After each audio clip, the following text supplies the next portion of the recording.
Meus irmãos, graça e paz de Jesus sobre o coração de cada um de vocês. Eu queria que você abrisse sua Bíblia no Lucas, capítulo de número 15. Eu estou muito feliz de estar aqui com vocês, mais um ano.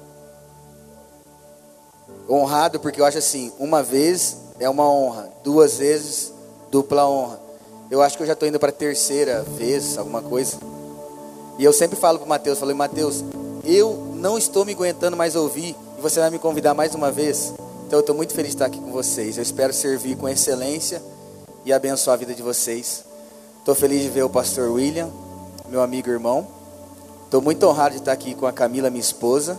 Camila, Angélica, Júnior, Daniel, Samuel, Pedro, Caíne e Marcos.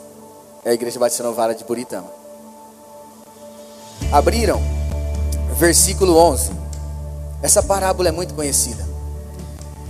É a parábola que mais retrata o Evangelho de nosso Senhor Jesus Cristo. Particularmente a parábola que eu mais prego. Todas as vezes que eu medito nela para transmitir uma mensagem, mas eu percebo o poder que há no Evangelho de Deus para nos transformar, nos curar, e eu fico impressionado com o que Deus revela através das Sagradas Escrituras.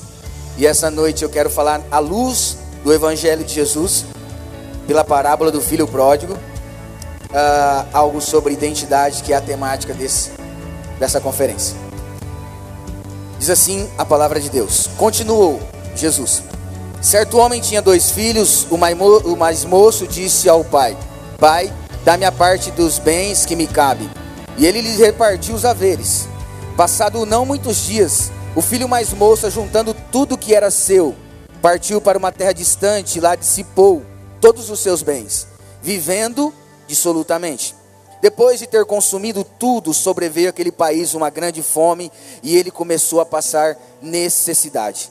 Então ele se foi e agregou a alguns cidadãos daquela terra, e este o mandou para os campos a guardar os porcos, e ali ele desejava fartar-se das alfarrobas que os porcos comiam, porque ninguém lhe dava nada. Então, caindo em si, disse: Quantos trabalhadores de meu pai têm pão com fartura, e eu aqui morrendo de fome? Levantar-me-ei, irei ter com meu pai, e lhe direi: Pai, pequei contra o céu e diante de ti, eu já não sou digno de ser chamado teu filho, então me trata como um dos seus trabalhadores. E ele levantou-se e foi para o pai. Vinha ele ainda de longe, quando o pai o avistou e compadecido dele, correu, o abraçou e o beijou. E o filho disse: Pai, eu pequei contra o céu e diante de ti, eu não sou digno de ser chamado teu filho. O pai, porém, disse aos seus servos: Trazei-me depressa a melhor roupa e vestiu, coloque nele o anel no dedo e sandálias nos pés. Trazei também e matai o novilho cevado. Comamos e nos alegramos, porque este meu filho estava morto e reviveu, estava perdido e foi achado. E começaram a regozijar-se. Ora, o filho mais velho estivera no campo, e quando voltara, se aproximou da casa e ouviu as músicas e as danças. E chamou um dos seus criados e lhe perguntou: O que é isso? E lhe informou: Veio teu irmão, e o teu pai mandou matar o novilho cevado, porque recuperou com saúde. Ele se indignou e não queria entrar. Saindo o pai também ao encontro dele, procurava reconciliá-lo. Mas ele disse ao pai: Há tantos tempos te sirvo sem jamais transgredir uma das tuas ordens. E o Senhor nunca me deu um cabrito sequer para alegrar com os meus amigos. Agora vem esse teu filho que desperdiçou tudo com as meretrizes, e tu mandaste para ele o melhor novilho. Então o pai respondeu: Meu filho, tu sempre está comigo, tudo que é meu é teu. Entretanto, era preciso que nos alegrássemos e nos regozijássemos, porque esse teu irmão estava morto e reviveu, estava perdido e foi achado. Que a palavra de Deus frutifique no seu coração, no nome de Jesus, amém. Meus irmãos,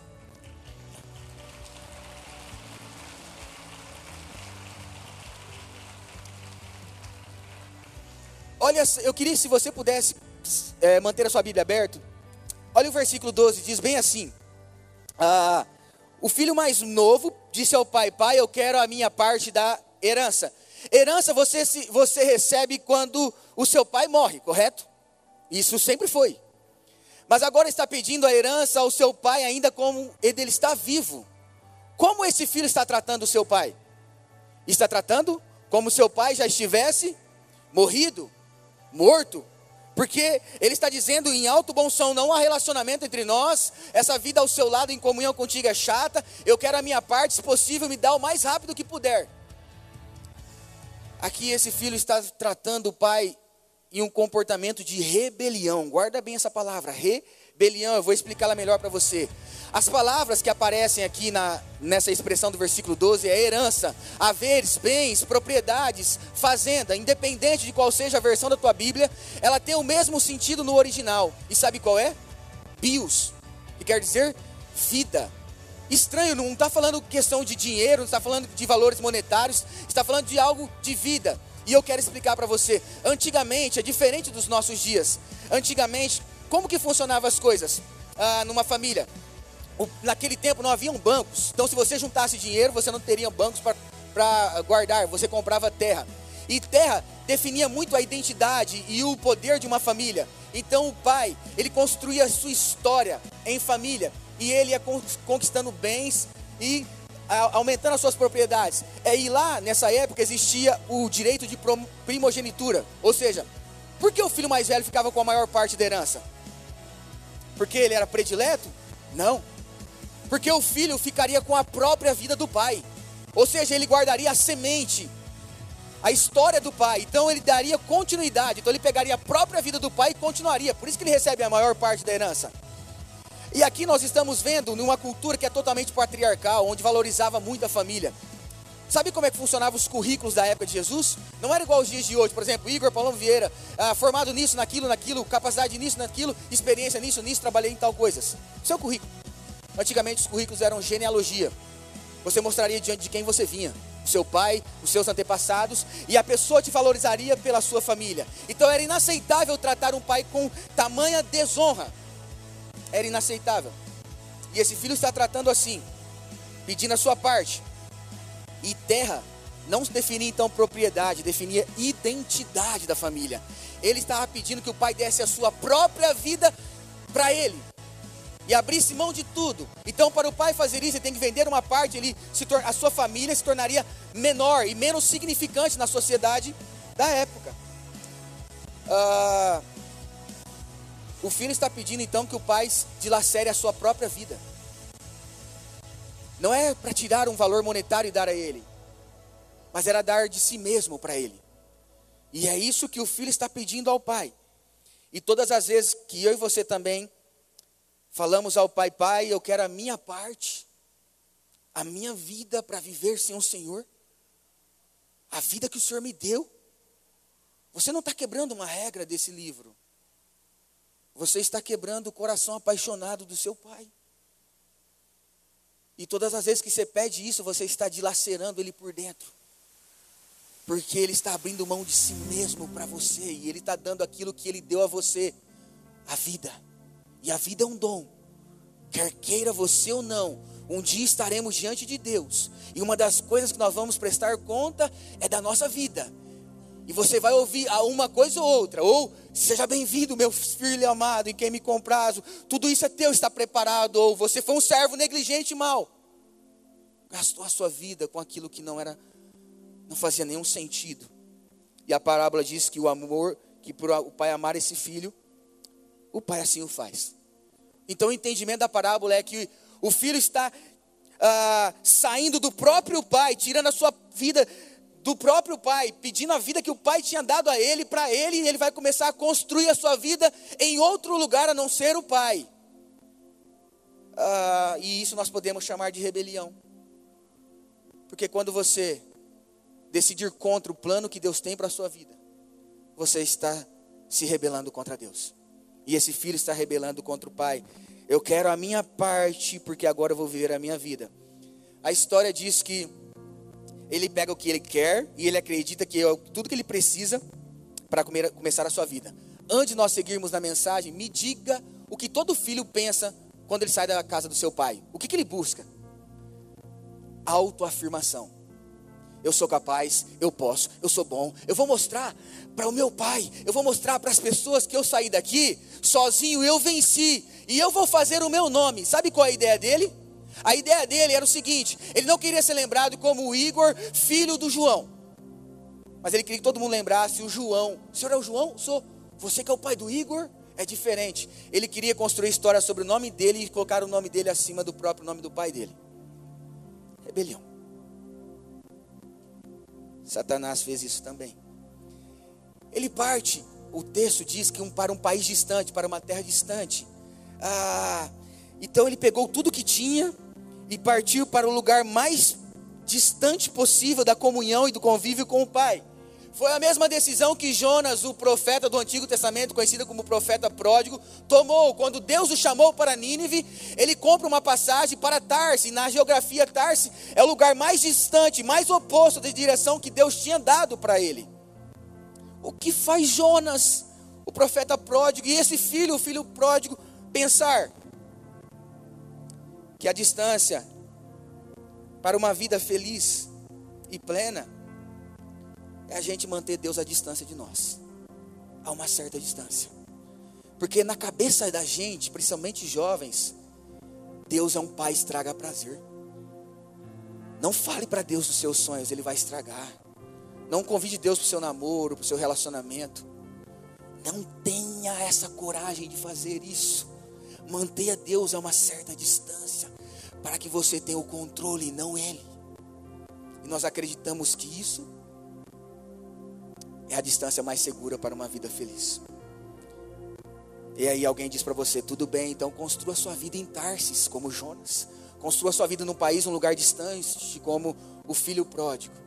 Meu irmão, não importa o que você fizer, se Deus, o Pai, não for a sua fonte de toda a vida, de toda a alegria, de todo o prazer, de toda a bênção, no final você estará mais vazio do que antes. Absolutamente nada pode dar à sua alma o que ela precisa. A história diz que de repente sobreveio aquele país onde o filho vivia uma grande fome, e ele foi conversar com as pessoas daquela terra dizendo, eu preciso de alguma coisa, e mandaram ele cuidar de porcos. E diz que no final ele estava desejando comer a comida dos porcos, porque ninguém lhe dava nada. Veio a fome, e ele estava vivendo do jeito que queria, longe do pai. E ele também teve fome. A verdade é que todos nós temos fome. Seja fome de aceitação, ser aceito pelas pessoas, provar que somos bons e capazes, ser preenchido toda manhã de significado, ou poder acordar e falar, eu sei porque eu estou aqui, o que eu vou fazer, provar o quanto bom eu sou de construir, de ter coisas e de fazer o nosso nome. Não importa a fome que você tenha, seja de prazer, de alegria, de sucesso, do que for, não importa. Se Jesus não for o prato principal, a matemática é certa. No final você vai estar entre os porcos comendo alfarrobas. A vida não pode dar o que você precisa, o que você necessita. Não pode dar à sua alma o que ela tanto quer. E no final nós estaremos mais indignos, sujos e distante do que nós existimos para ser. O texto diz que quando veio a fome, ninguém lhe podia dar nada. Sim, sabe por quê?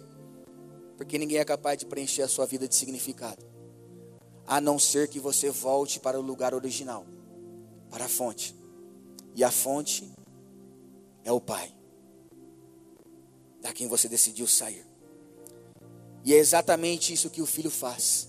O texto diz que ele, caindo em si, no versículo 17, ele diz, se você quiser acompanhar, ele diz, quantos trabalhadores meu pai tem pão com fartura, e eu estou aqui morrendo de fome. Eu vou me arrumar, eu vou para o meu pai, eu vou dizer a ele, pai, pequei contra o céu e perante ti, eu não sou digno de ser chamado seu filho, então me trata como um dos seus trabalhadores. Ele teve a decisão correta, voltar para o pai. Mas ele teve a compreensão errada de quem era o pai, ao dizer, trata-me como um dos seus trabalhadores. Isso é totalmente equivocado ao evangelho. Ele pensa na sua cabeça, ele ensaia o discurso, ele diz, eu preciso voltar para o meu pai, e ele imagina o reencontro, e passa na cabeça dele se vai dar certo, se vai dar errado, se o pai vai o receber, se não vai, mas o final mais feliz que poderia acontecer para ele, era o pai o receber, e o tratar como um dos trabalhadores, ou um dos empregados. Trata-me como um dos seus trabalhadores. Ele havia perdido a sua identidade de filho. A parábola é tão chocante que ela está sendo contada num contexto patriarcal. Como eu falei, os pais eram extremamente valorizados. você provava o seu valor pela sua família. E você de modo algum destrataria o seu pai, porque você estaria pisando na sua própria vida e na sua história.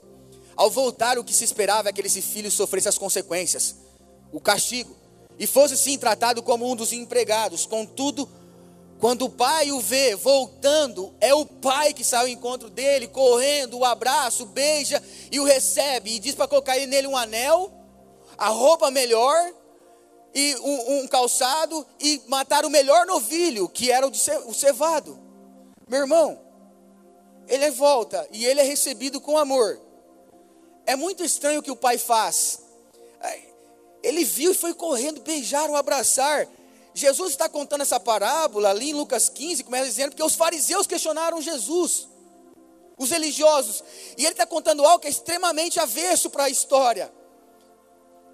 Não é igual aos dias de hoje. Esse pai não estava com short taquetel, um tênis Mizuno de correr e corre na direção do filho, não. Esse pai estava com um vestido longo, uma túnica e uma sandália. Então ninguém viria um homem, um pai levantar o seu vestido e correr na direção do filho.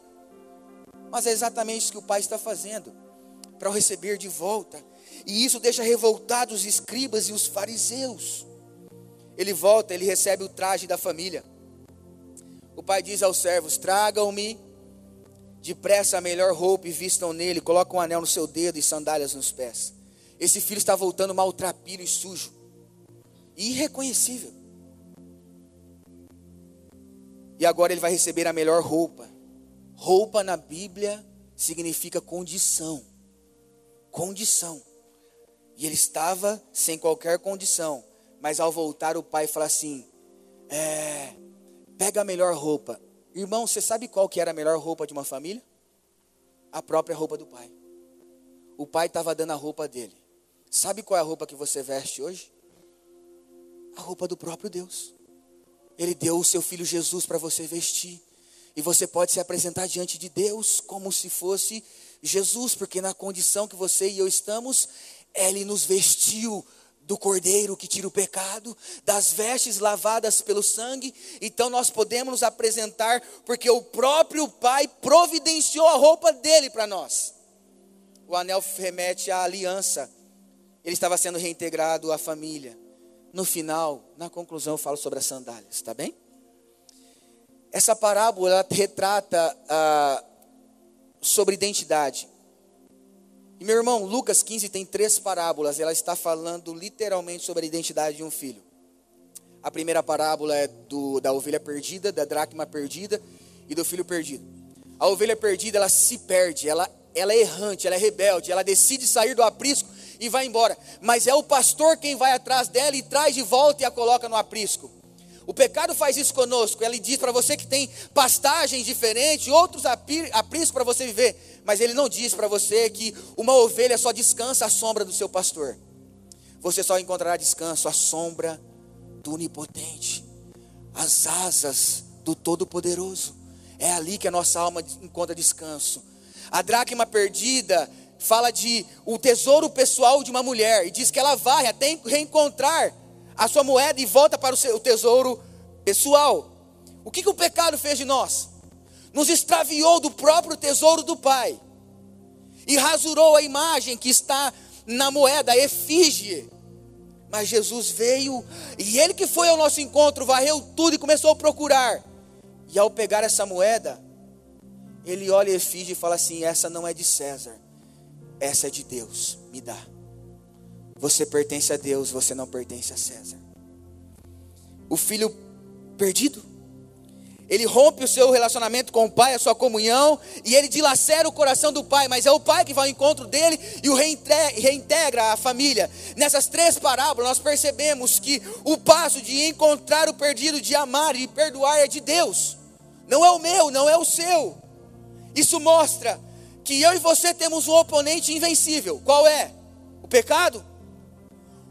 O amor obstinado de Deus, o nosso Pai. Você não vence. Se Ele vier ao seu encontro, é irresistível. Você não suporta e você tem que cair de joelhos rendido. Isso é o nosso oponente. E Deus não descansa enquanto Ele não encontrar a ovelha, a dracma e o filho. Você vai ter um oponente. Experimente fugir da presença de Deus. Deus te visita onde você estiver. E você vai perceber que o seu pior inimigo é o amor de Deus. Essa é a mensagem do Evangelho, sabe por quê? O Evangelho é tão maravilhoso que nós precisamos de fé para crer nele. Por exemplo, em uma universidade federal, você não precisa de fé para passar numa universidade federal. Se eu for dar um bom conselho para você, eu digo, estude. Pelo menos acerte 80% da prova, você vai ser aceito, aprovado. Você custaria para acreditar nisso? Não, porque depende do seu esforço. Você se esforçar mais do que alguém, você estará aprovado e você passará. Tudo bem. Mas o Evangelho é uma boa notícia e não um bom conselho. Conselho é, faça, só depende de você. Uma boa notícia é, alguém já fez por você e você precisa acreditar, sabe por quê? Porque é difícil acreditar em coisas fáceis. As coisas fáceis se tornam difíceis. E como isso acontece na vida desse filho que se perdeu? Ele está decidido a voltar. Ele programa na sua cabeça a sua volta e como deve acontecer. E ele, na melhor das hipóteses, diz, me receba como um dos seus trabalhadores. O que ele está falando?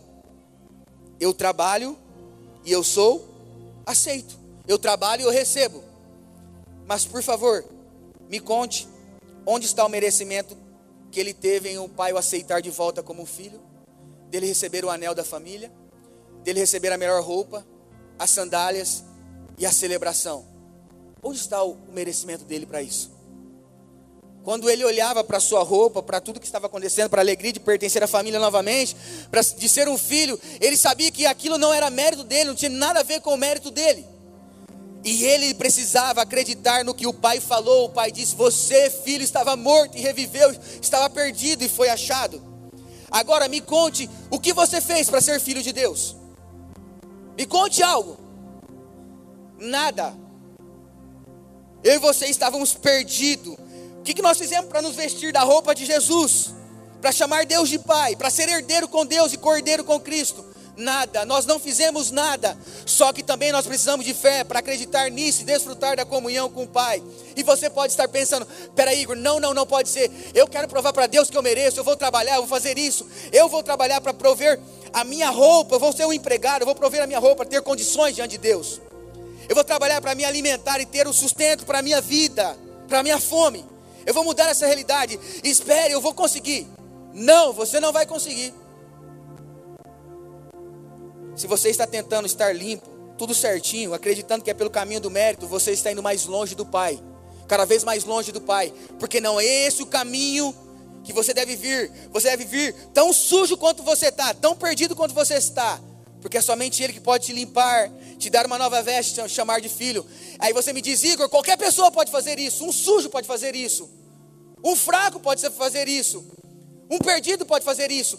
Isso mesmo, essa é a mensagem do Evangelho. Você era fraco, você era perdido, você não conseguia, e Deus te achou, Deus te amou e Deus te deu isso. Aqui está concentrado o conteúdo do Evangelho. Nós não conseguiríamos, mas Deus nos fez nele, nos deu. Nós éramos cegos. E por que você é um filho agora? Porque na cruz Jesus estava com braços abertos, convidando você, dizendo, pode vir assim mesmo. Aqui você vai deixar sua roupa suja, quem você é, e você vai tomar a minha. Marcos 15, versículo 24, diz que ele morreu, repartiram as vestes dele, estava nu, ele morreu nu, porque ele deu a roupa dele para você. O Evangelho não fala apenas de perdão, ele fala de redenção. O pai poderia ter dito, tudo bem filho, você está perdoado, você vai ser recebido, mas por você ter gastado tudo, ter feito tudo errado, você vai ser um dos trabalhadores. Era o que o filho queria ou não? Sim, ele queria ser recebido como um dos trabalhadores. Então a história estaria completa e feita, ele estava perdoado, era o que ele queria. Mas o pai não faz somente isso, o pai lhe devolve a condição de filho, e nós chamamos isso de redenção. Sabe por quê? Porque se a história do filho pródigo acabasse apenas no perdão, nós poderíamos dizer que história legal, que história romântica, que história 10. Mas ela não acontece isso. Redenção significa, no original, libertação efetuada pelo pagamento de um resgate. Se essa história termina aqui, nós falaríamos, ok, que maravilha. Não importa o que eu fizer, então Deus vai me aceitar sempre. Não custou nada para Deus me amar, então não custou nada para Deus me aceitar. Eu posso fazer o que quiser e no final, como é que Deus vai me mandar para o inferno? Não custou nada para você, nem para mim, mas custou tudo para Deus. Deus não está mandando pessoas para o inferno.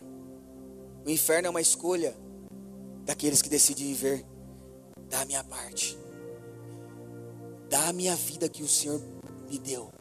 A vida que o Senhor me deu, eu quero ela. Eu vou tomar conta dela. A partir daquele momento você já começa a experimentar o que é o inferno. Só que Deus está tirando pessoas do inferno. E para Ele tirar pessoas do inferno tem um custo. Custou a vida de Jesus. Lembre-se, redenção é um pagamento. E quando esse filho ele é recebido de volta, custou algo para ele ser recebido de volta. Quem pagou a conta? O irmão. O irmão pagou, sabe por quê? Porque ele foi recebido como filho. E ao ser recebido como filho, ele é reintegrado à família e tem direito de novo à herança. E é por isso que o irmão fica revoltado. E ele também está perdido. Nós não vamos concentrar na história dele. Mas ele fala, mas como assim? Sabe por quê? Quando nós não entendemos o amor e a graça de Deus, ao invés de se tornar um motivo de celebração, se torna um motivo de ciúmes. É o que acontece com esse irmão. A minha e a sua história, ela foi, como filhos de Deus, ela foi graças ao pagamento que Jesus Cristo fez por nós. Paulo escreve em Efésios 1, capítulo 1, versículo 13, dizendo assim: bendito seja o Deus e Pai de nosso Senhor Jesus Cristo, o qual nos abençoou com todas as sortes de bênçãos espirituais nas regiões celestiais. E ele vai dizendo assim, porque Deus nos escolheu nele antes da criação do mundo para sermos santos e irrepreensíveis em sua presença. E em amor nos predestinou para sermos adotados como filhos por meio de Jesus Cristo. E ele vai dizer no versículo 7, o seguinte: em Cristo, o amado, nós temos a redenção por meio do seu sangue, o perdão dos pecados, de acordo com a riqueza da sua graça. Nós somos aceitos como filho porque Jesus nos adotou e Ele pagou o preço. Esse irmão pagou o preço para que eu e você fôssemos recebidos de volta. Então o Evangelho também fala de um filho que ama intensamente o pai. Por quê? Na história aparece o pródigo, exemplificado pelos pecadores, prostitutas e publicanos que estavam caminhando com Jesus. Na história também aparece o filho mais velho, exemplificado pelos escribas e fariseus, os religiosos que questionavam a Jesus. Mas na história esconde o verdadeiro filho, aquele que está contando a parábola para todos, e é esse que é Jesus Cristo. Ele decidiu obedecer à vontade do Pai, não se rebelando. Ele, por amor ao Pai, veio ao mundo ao encontro meu e seu para nos resgatar e trazer de volta ao aprisco, ao tesouro pessoal, ao convívio com o Pai. Ele decidiu amar a glória de Deus, tanto que os discípulos, lá em João diz: Senhor, come, mas ele diz: a minha comida não consiste no que vocês pensam, mas em fazer a vontade daquele que me chamou e completar a sua obra. É Ele abriu mão da sua herança e nos tornou cordeiro com Ele. E meu irmão, Ele nos colocou como filhos em um novo testamento. Todas as vezes que nós celebramos a ceia, nós usamos 1 Coríntios 11, e lá diz assim: este cálice é da nova aliança no meu sangue. Ali está dizendo que pelo sangue de Jesus Ele fez uma nova aliança conosco, que nos colocou como filhos, herdeiros também. Então Jesus é o filho que o Pai deseja. Se rebelião é viver contra os planos de Deus, o que é viver a favor dos planos de Deus? Missão. Rebelião é ir contra, missão é ir a favor, é dizer sim. Lembra que falei sobre as sandálias? Então, anel significa você pertencer à família. Veste, você está pronto como um filho adequado. Agora, as sandálias falam sobre a missão de um filho. O pai tem uma missão para todos os seus filhos. Todos. E qual é essa missão? Em Romanos 8, versículo 19, está escrito que toda a criação aguarda com expectativa ardente a revelação dos filhos de Deus. A criação aguarda com ardente expectativa. Olha essa expressão, ardente expectativa. Sabe o que quer dizer isso?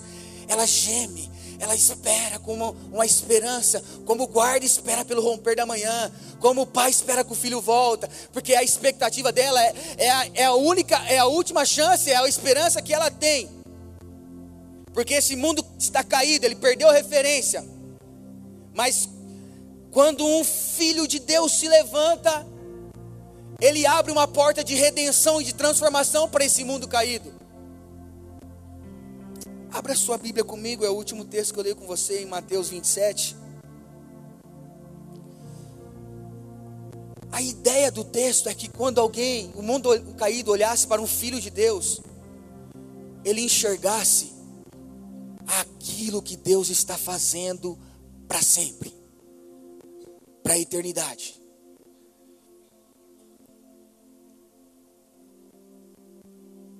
E um filho não é mais um caído, um estranho. Ele é alguém que tem a identidade do Pai. Em Mateus 27, Jesus foi levantado na cruz, versículo 50. Diz assim: depois de ter bradado novamente em alta voz, Jesus entregou o Espírito. Naquele momento o véu do santuário rasgou em duas partes, do alto a baixo. A terra tremeu e as rochas se partiram. Mas olha o que acontece. Os sepulcros se abriram. E os corpos de muitos santos que tinham morrido foram ressuscitados. E saindo dos sepulcros, depois da ressurreição de Jesus, entraram na cidade santa, Jerusalém, e apareceram a muitos.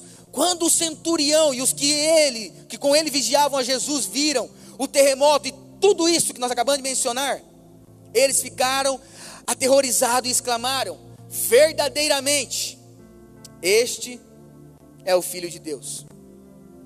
Olha essa exclamação do centurião: verdadeiramente este é o Filho de Deus. Um centurião era um homem que cuidava de uma centúria de 100 soldados do Império Romano. Por ser centurião, ele tinha que acreditar que o seu imperador era um Deus, porque eles revogavam para si o título de Senhor e Deus. Os centuriões eram algozes, homens cruéis. Esse centurião já tinha visto centenas de mortes, execuções. Ele participou de muito, ele foi o executor de muitos, ele já viu muitos sendo crucificados e morrendo, sendo a vergonha e um espetáculo de vergonha para todos. Mas agora, quando ele viu Jesus morrer, aquele que fez a vontade do Pai, ele viu também uma porta de redenção se abrindo, porque diz que o véu se rasgou do alto a baixo. Tudo que Deus faz, do alto a baixo. O primeiro passo é o céu, depois a terra. Mortos foram ressuscitados, sepulcros foram abertos, e coisas extraordinárias foram vistas, porque a revelação de um Filho de Deus trouxe a manifestação de redenção, de transformação de história. E o véu se rasgando está dizendo: todos agora têm acesso à presença do Pai. Mas o texto diz que ele aguarda a revelação de quem? De jovens que vão à igreja, de cristãos nominais que vêm de domingo. Deus não tem compromissos com crentes que vêm à igreja, nem com cristãos nominais. Deus tem compromissos com filhos. A revelação dos filhos, e a expressão filhos aqui é os ruiós de Deus, os maduros. Não é filho imaturo, é maduro. Um filho imaturo é o pródigo que pega a herança. Irmão, o que significa herança então? Não é dinheiro, não é posse, é a própria vida do pai que dá a ele. O imaturo pega e destrói a imagem do pai. O mais velho, os religiosos, da mesma forma. Mas o amado Filho, Jesus, ele revela. Todos conhecem, até na última e mais decisiva expressão de amor na cruz. O centurião dizer: este é o Filho de Deus, está dizendo: aqui está a manifestação da identidade do Pai, da redenção. Uma porta se abriu, todos podem entrar, ser transformados, ser aceitos como Filho de Deus. A missão que nós temos então é receber a herança do Pai, e a herança do Pai é a própria vida do Pai, porque a missão de um filho é revelar quem o Pai é. Esse texto de Romanos 8, eu tenho plena convicção que é um texto escatológico. Ele está apontando para o fim. onde Deus redimirá e trará redenção completa na criação, novos céus e nova terra. Isso mesmo. Porque com a rebelião de Adão, o homem, a terra e toda a criação foi afetada pelo pecado. Ela produzia, depois ela passou a produzir espinhos e abrolhos. Mas eu acredito também que enquanto isso agora, durante, nós, os filhos de Deus, estamos transformando esse mundo caído. E como que isso acontece? Quando eu e você vemos a igreja, pegamos a nossa carteirinha de membros, pertencemos a uma denominação, nos tornamos filhos de Deus, a expressão exata do Pai. Um filho maduro era um filho que estava pronto para receber a herança do Pai, aquilo que o Pai era. O Pai ia deixar agora a vida dele para aquele filho cuidar, e falar: filho, cuide, porque o que eu estou confiando a você é capaz de transformar o mundo, transformar pessoas. É uma porta que se abre de redenção, e ali todos podem ser recebidos, aceitos e transformados.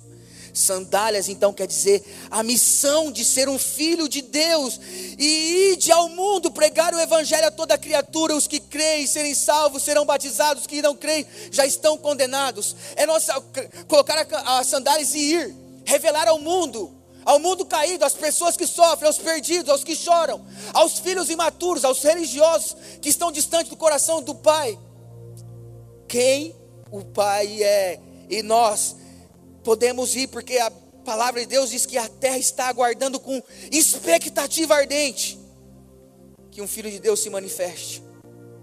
Porque quando ela vê um filho de Deus se manifestar, uma porta de redenção está aberta. E onde existe uma porta de redenção, existe cura, libertação, salvação, perdão, transformação. Sabe, a última frase que eu deixo para você é: sabe o que você precisa fazer com a herança do seu Pai? Em lugares, em trevas, pessoas, em todos os lugares, até que aquele lugar, aquelas pessoas, Cristo possa dizer: agora é meu, me pertence, essa terra, essas pessoas são minha, agora é minha, me pertence. Eu e você precisamos ir revelar ao mundo como um filho de Deus, a expressão exata daquilo que o nosso Deus e Pai é. E essa é a esperança do mundo. Então eu oro e eu não... E quando eu venho pregar, eu falo: Deus, será que é a coisa que eu mais amo fazer? Mas às vezes eu falo: será que vale a pena? Mas vale. E eu oro para que você aceite a voz de Deus na sua vida, para que você ouça Deus te chamando, para que através de você o mundo veja a revelação de um filho de Deus. Uma porta de redenção se abre e ali Deus começa a manifestar. Então o chamado de Deus é: seja um filho maduro, a expressão exata do seu Pai. Quando você revelar quem o seu Pai é, uma porta de redenção se abre. Redenção é transformar alguém pelo pagamento que o Filho perfeito já pagou. E nós só anunciamos. E Ele diz: agora é meu, me pertence, me pertence. Fecha os seus olhos, vamos orar.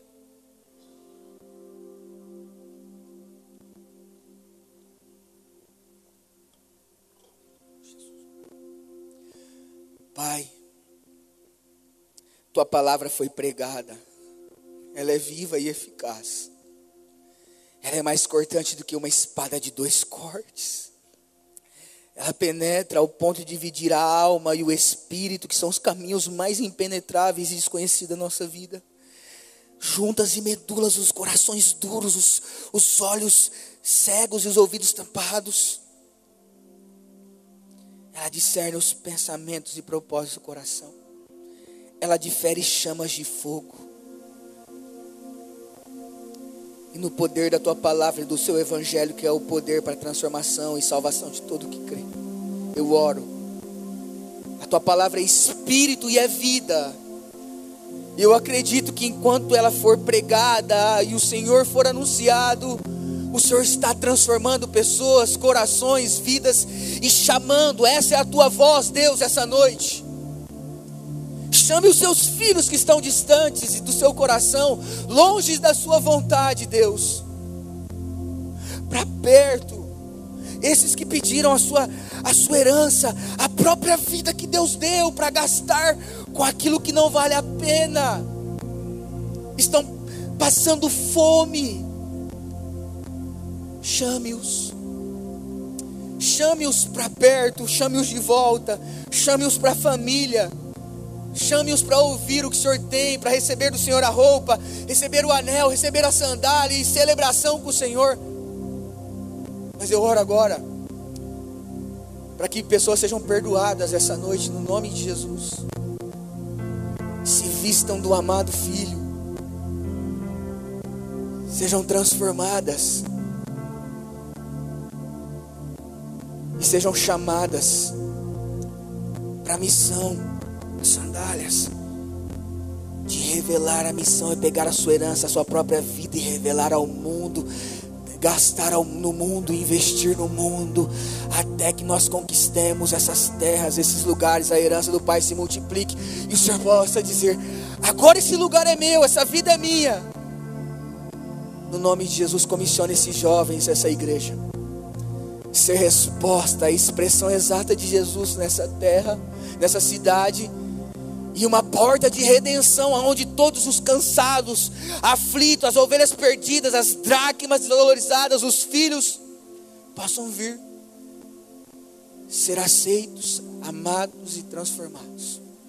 Leve muitos filhos na direção das trevas, dos lugares que ainda não são teu, aqui em Araçatuba, no estado de São Paulo, Brasil, ao redor do mundo, para que nós possamos revelar o Senhor sobre toda a terra.